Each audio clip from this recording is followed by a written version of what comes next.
നമസ്കാരം എല്ലാ കുട്ടികൾക്കും. ഗിരീഷ് സാറാണ്. +1 +2 പാറ്റേണുകളിൽ വ്യത്യാസമുണ്ട്. ഈ വർഷം +1-ൽ വലിയ വ്യത്യാസം വരുത്തിയില്ല, കാരണം ഒരു ചാൻസ് കൂടെ തന്നാണ്. പക്ഷെ +2-കാർക്ക് പരീക്ഷ എഴുതിയവർക്ക് വ്യക്തമായിട്ട് അറിയാം, +2-ന്റെ ഫിസിക്സ്, കെമിസ്ട്രി, ബോട്ടണി തുടങ്ങിയ വിഷയങ്ങൾ അത്യാവശ്യം പാറ്റേൺ മാറ്റുകയും ചെയ്തു. അത്യാവശ്യം കുട്ടികളെ ഇച്ചിരി ബുദ്ധിമുട്ടിക്കുകയും ചെയ്തു. +2 CBSE-കാരുടെ കാര്യം എടുത്തു പറയണം. അവർ ഫിസിക്സ് എന്നൊക്കെ പറയുന്നത് കരഞ്ഞുകൊണ്ടാണ് ഇറങ്ങി, അതുപോലെ ടഫാക്കിയിട്ടുണ്ട്. ഇതിനകത്ത് എന്താണ് നമുക്കൊരു സൊല്യൂഷൻ? ഇനിയും +1 ഇരിക്കുന്ന കുട്ടികൾ +2 വരുമ്പോൾ എന്തൊക്കെ ചെയ്യണം? എന്തായാലും നന്നായിട്ട് പഠിക്കണം. പക്ഷേ ഒരു ഏറ്റവും വലിയ പ്രത്യേകത, പാറ്റേൺ അനുസരിച്ച് അധ്യാപകരും പഠിപ്പിച്ചാലേ അത് കുട്ടികൾക്ക് റിസൾട്ടിൽ പ്രതിഫലിക്കത്തുള്ളൂ, റിഫ്ലക്ട് ചെയ്യത്തുള്ളൂ എന്നുള്ള ഉറപ്പാണ്. ഇപ്പം നമ്മളൊക്കെ തന്നെ, ഇപ്പം ഞാൻ ഫിസിക്സ് പഠിപ്പിക്കുമ്പോൾ എന്തൊക്കെ പാറ്റേണിൽ വ്യത്യാസം വന്നിട്ടുണ്ട് എന്ന് ക്വസ്റ്റ്യൻ പേപ്പറും നമ്മൾ ബാക്കിയുള്ള സിലബസും എല്ലാം വെച്ച് മനസ്സിലാക്കിയതിന് ശേഷമായിരിക്കും അടുത്ത വർഷം ഇപ്പോൾ 2025-ലെ +2-കാരെ പഠിപ്പിക്കുന്നത്. കാരണം ആ പാറ്റേൺ ഉൾക്കൊണ്ട് പഠിപ്പിച്ചാൽ കുട്ടികൾക്ക് നല്ല മാർക്ക് സ്കോർ ചെയ്യാം.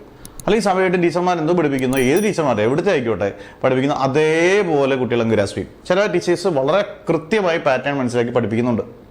അന്നേരം ഇനിയും പാറ്റേൺ കൃത്യമായിട്ട് പഠിച്ച് +2-കാര് ഇപ്പം +2 കയറുന്നവർ, +1 എനിക്ക് തോന്നുന്നു നല്ല രീതിയിൽ ഉഴപ്പിയിട്ടുണ്ടായിരിക്കും പല കുട്ടികളും, വലിയ കാര്യമായിട്ട് എടുത്തു കാണത്തില്ല.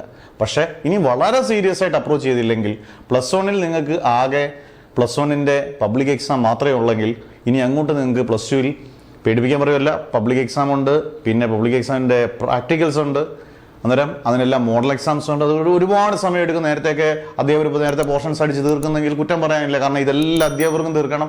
മാത്രമല്ല ഇതെല്ലാം നിങ്ങൾ പഠിക്കുകയും വേണം. അന്നേരം മാക്സിമം നല്ലതുപോലെ പഠിച്ചാൽ ഈ പറഞ്ഞ ഇമ്പ്രൂവ്മെൻറ്റും വലിയ ഗുണമില്ലാത്തൊരു ഇമ്പ്രൂവ്മെൻ്റാണ് മാർച്ചിൽ കൊണ്ടിട്ടേക്കുന്നുണ്ട്. അതുകൊണ്ട് ഇമ്പ്രൂവ്മെൻറ്റ് മേടിച്ച് നമുക്ക് മാർക്ക് മേടിക്കാമെന്ന് നമുക്ക് പ്രതീക്ഷിക്കേണ്ട.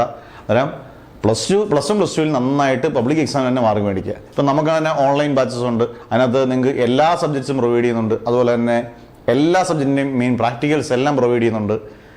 പുത്തൻ പാറ്റേൺ അനുസരിച്ചുള്ള ക്ലാസ് ഉണ്ട്. വളരെ ഫീസിബിൾ ആയിട്ടുള്ള ഫീസ്, നിങ്ങൾക്ക് തന്നെ അറിയാം. ഇത് ഫീസ് കാണുമ്പോൾ തന്നെ ഇത്രയും ഫീസിബിൾ ആയിട്ടുള്ള ഫീസ് ചിലപ്പം കേരളത്തിൽ ഒരിടത്തും തന്നെ പ്രൊവൈഡ് ചെയ്യുന്നില്ലായിരിക്കും. അന്നേരം നിങ്ങൾക്ക് എല്ലാം വളരെ സിമ്പിളായിട്ടുള്ള നോട്ട്സ്, വളരെ സിമ്പിളായിട്ടുള്ള ക്ലാസ്, സിമ്പിളായിട്ടുള്ള നോട്ട്സും കിട്ടിയാൽ ഏത് കുട്ടിയും പഠിച്ചു. അതാണ് സത്യം. ഇപ്പം നിങ്ങൾക്ക് തന്നെ അറിയാം, ഏറ്റവും ക്യാപ്സ്യൂൾ രൂപത്തിൽ നമുക്ക് നോട്ട്സ് കിട്ടണം, നമുക്ക് നോട്ട് കിട്ടിയാൽ നമുക്ക് പെട്ടെന്ന് പഠിക്കാം എന്ന് തോന്നിടത്ത് നമ്മൾ വിജയിച്ചു. കാരണം നല്ല നോട്ട്സ് കിട്ടി, നല്ല ക്ലാസ്സുകളും കിട്ടിക്കഴിഞ്ഞാൽ ആർക്കായാലും അത്യാവശ്യം നന്നായിട്ട് പഠിച്ചെടുക്കാം. അന്നേരം ഓൺലൈൻ ബാച്ചസിൽ ചേരേണ്ടവർ നിങ്ങളുടെ പേര്, ഡിസ്ട്രിക്റ്റ്, വാട്സപ്പ് നമ്പർ, +1-കാരാണെങ്കിൽ +1 എന്നും, +2-കാരാണെങ്കിൽ +2 എന്നും, ഇനിയും CBSE-കാരാണെങ്കിൽ CBSE എന്ന് എടുത്തു കൊടുക്കുക. കൃത്യമായിട്ടും തിരിച്ചുള്ള റെസ്പോൺസും കിട്ടുന്നതായിരിക്കും. പുത്തൻ ബാച്ചസൊക്കെ സ്റ്റാർട്ട് ചെയ്യാൻ പോവുകയാണ്. അന്നേരം നിങ്ങൾക്ക് അതിനകത്ത് ജോയിൻ ചെയ്യാം. Never ever give up.